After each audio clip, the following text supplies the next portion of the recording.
Assalamualaikum warahmatullahi wabarakatuh. Selamat siang. Yang saya hormati Ibu Nura Usrina STMT, selaku dosen pada mata kuliah ini.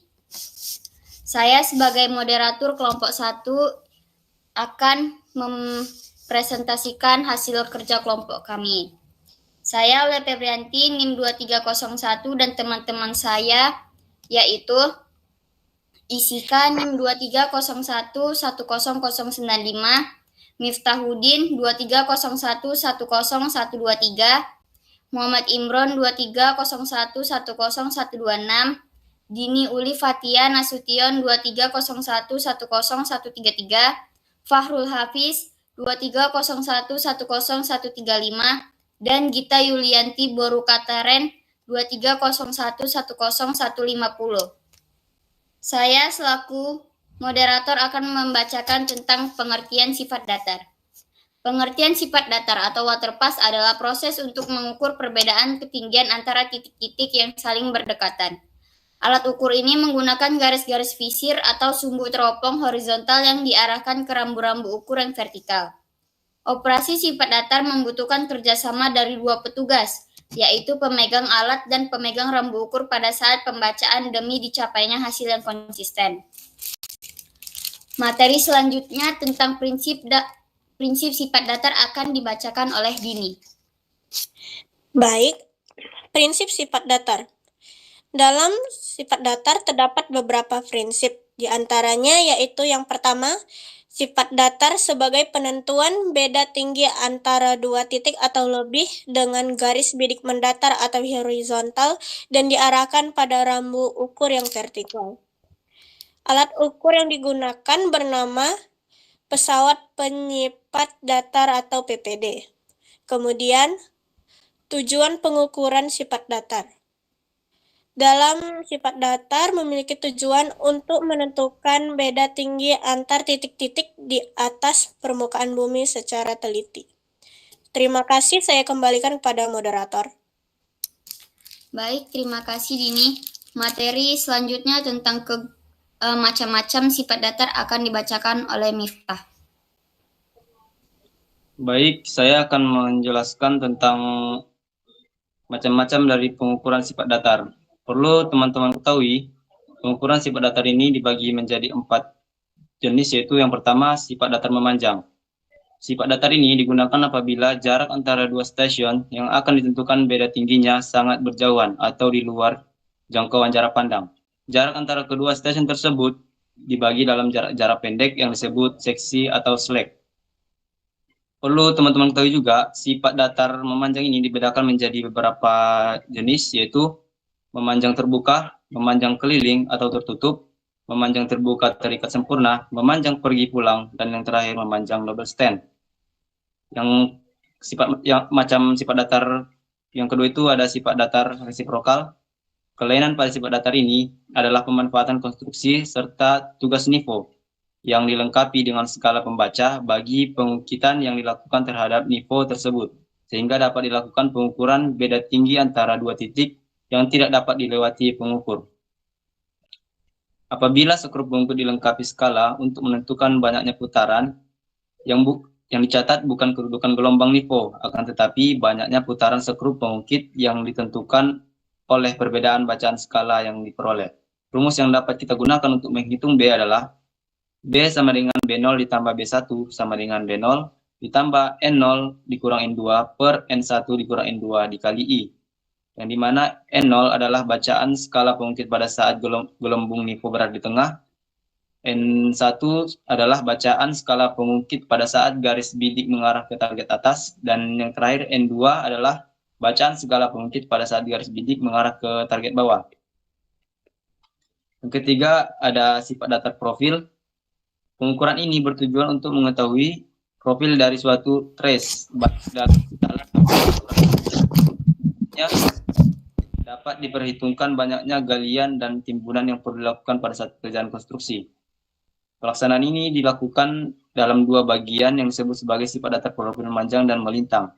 Yang perlu teman-teman ketahui juga, tujuan dari sifat pengukuran memanjang ini adalah untuk menentukan ketinggian titik-titik sepanjang suatu garis rencana proyek, sehingga dapat digambarkan irisan tegak keadaan lapangan sepanjang garis rencana proyek tersebut.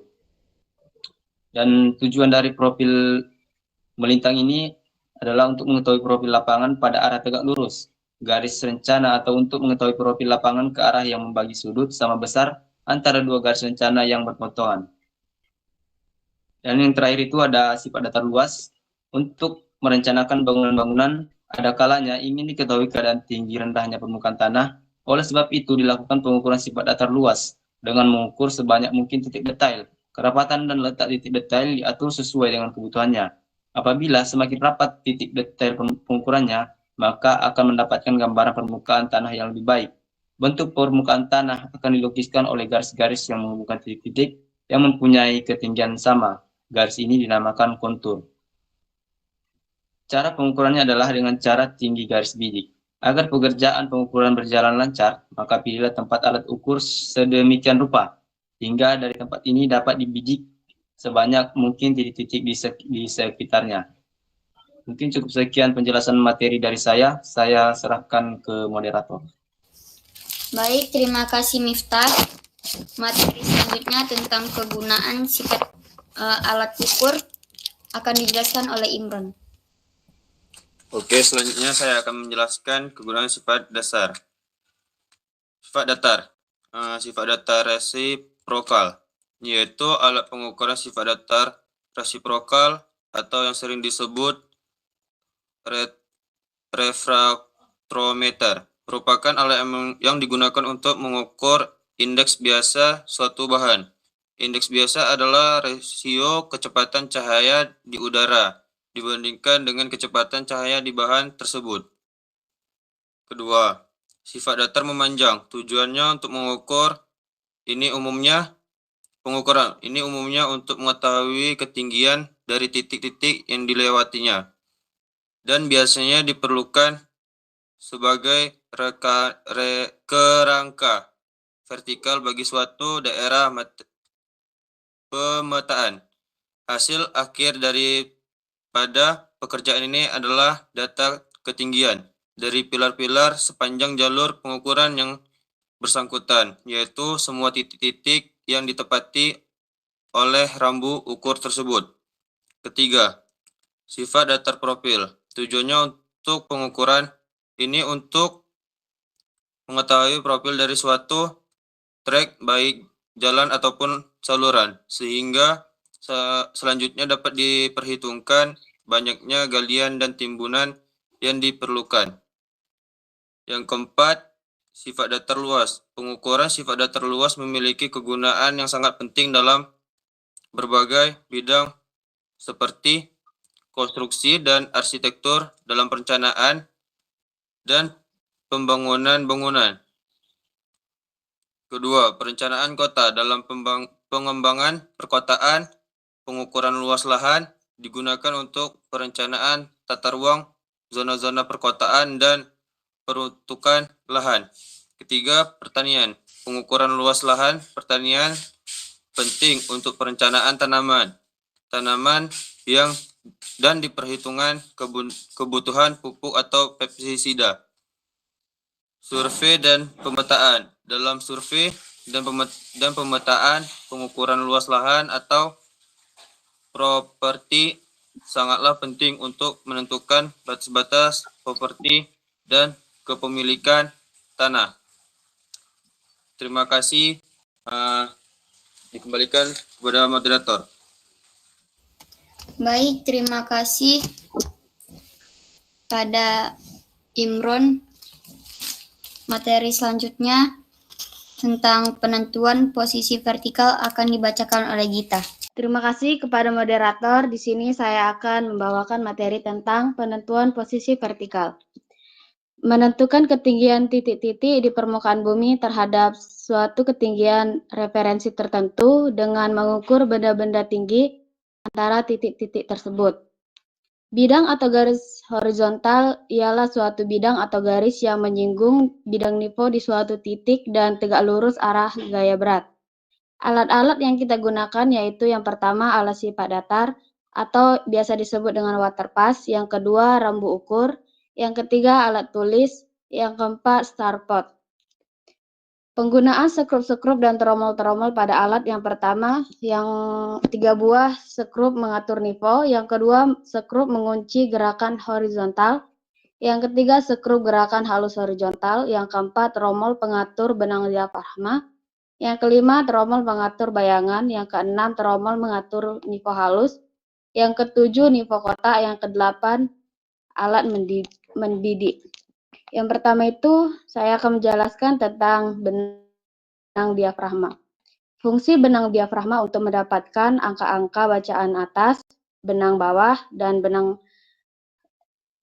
pada rambu ukur sebagai data-data untuk mendapatkan benda tinggi dan jarak optis pada alat dan rambu.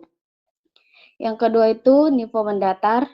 Supaya teropong dapat diukur, mendatar, dan berfungsi untuk menentukan benda tinggi, maka pada umumnya sifat datar dilengkapi dengan nivou kotak yang merupakan nivou mendatar, dan nivou tabung yang merupakan nivou halus yang lebih sensitif daripada nivou kotak untuk membuat garis dan arah nivou mendatar. Sekian dan terima kasih. Saya kembalikan kepada moderator. Baik, terima kasih. Gita. Materi tentang nivou tabung akan dibawakan oleh Isika.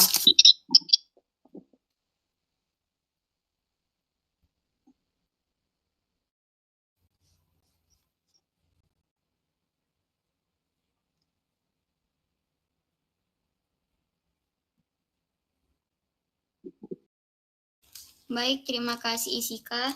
Materi tentang menghitung posisi vertikal dalam menggunakan leveling akan dijelaskan oleh Hafiz. Oke, terima kasih moderator atas waktunya. Di sini saya akan menjelaskan menghitung posisi vertikal dalam menggunakan metode leveling. Jadi teman-teman harus mengetahui langkah-langkah umum dalam menggunakan metode leveling. Ada 5, yaitu yang pertama, tentukan titik awal atau titik referensi dan tetapkan ketinggian 0 di titik tersebut. Yang kedua, tempatkan alat waterpas di titik awal dan baca ketinggian di alat tersebut. Yang ketiga, pindahkan alat waterpas ke titik berikutnya dan lakukan pengukuran ketinggian di titik tersebut. Yang keempat, hitung selisih ketinggian antara titik awal dan titik berikutnya. Yang kelima, ulangi langkah-langkah yang sudah kita terapkan dari 1 sampai 4. Dalam perhitungan posisi vertikal dengan metode leveling, teman-teman menggunakan rumus trigonometri dasar untuk menghitung perbedaan ketinggian.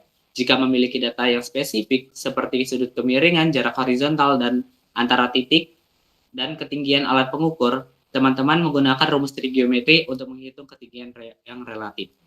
Di sini, rumus trigonometri ada 3, yaitu sinus, kosinus, dan tangen. Jadi rumus sinus itu tinggi sisi sudut dibagi panjang sisi miring, sedangkan kosinus panjang sisi tegak dibagi panjang sisi miring, sedangkan tangen itu tinggi sisi tegak dibagi panjang sisi miring. Di sini saya akan menjelaskan rumus trigonometri khusus untuk leveling. Jadi rumus ketinggiannya yaitu jarak horizontal dikali tangen alfa, yang dimana rumus ketinggian itu dilambangkan oleh H. H itu perbedaan ketinggian antara 2 titik. Sedangkan jarak horizontal itu jarak horizontal antara 2 titik. Sedangkan alfa itu sudut kemiringan dari alat ukur. Dengan menggunakan rumus-rumus trigonometri, teman-teman dapat menghitung perbedaan ketinggian antara 2 titik dalam metode leveling. Jika teman-teman memiliki data yang spesifik seperti sudut kemiringan dan jarak antara titik, dapat menggantikan nilainya ke dalam rumus-rumus tersebut untuk mendapatkan hasil perhitungan yang sangat akurat. Di sini saya akan menjelaskan rumus vertikal dengan metode leveling.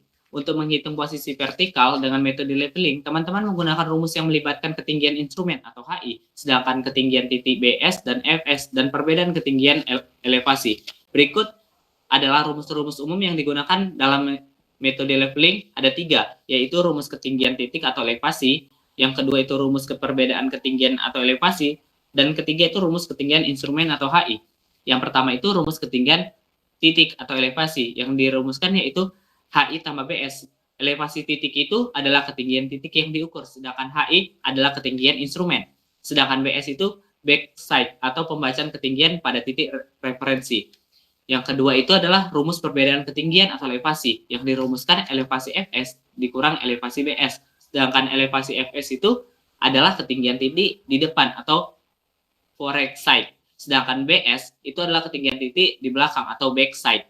Di situ yang ketiga itu adalah rumus ketinggian instrumen atau HI, yang dimana ada dua rumus di dalam ketinggian instrumen ini. Yang pertama itu elevasi BS ditambah perbedaan ketinggian. Sedangkan yang kedua itu elevasi FS dikurang perbedaan ketinggian. Dengan menggunakan rumus-rumus itu, kita dapat menghitung ketinggian titik dengan perbedaan ketinggian dan ketinggian instrumen dalam metode leveling. Oke, di sini saya akan menjelaskan satu contoh soal dari materi saya tadi. Yang pertama itu, teman-teman harus mengasumsikan data tersebut. Yang pertama itu adalah ketinggian instrumen, yang dimana sudah kita kasih soalnya, yang diketahui ketinggian instrumen atau HI itu adalah 100 meter, sedangkan BS-nya itu 95 meter, sedangkan FS-nya itu adalah 102 meter. Jadi, di sini kita akan mencari ketinggian titik, perbedaan ketinggian, dan ketinggian instrumen. Jadi kita akan menyelesaikan yang pertama itu menghitung ketinggian titik atau elevasi, yang dimana rumusnya HI ditambah BS.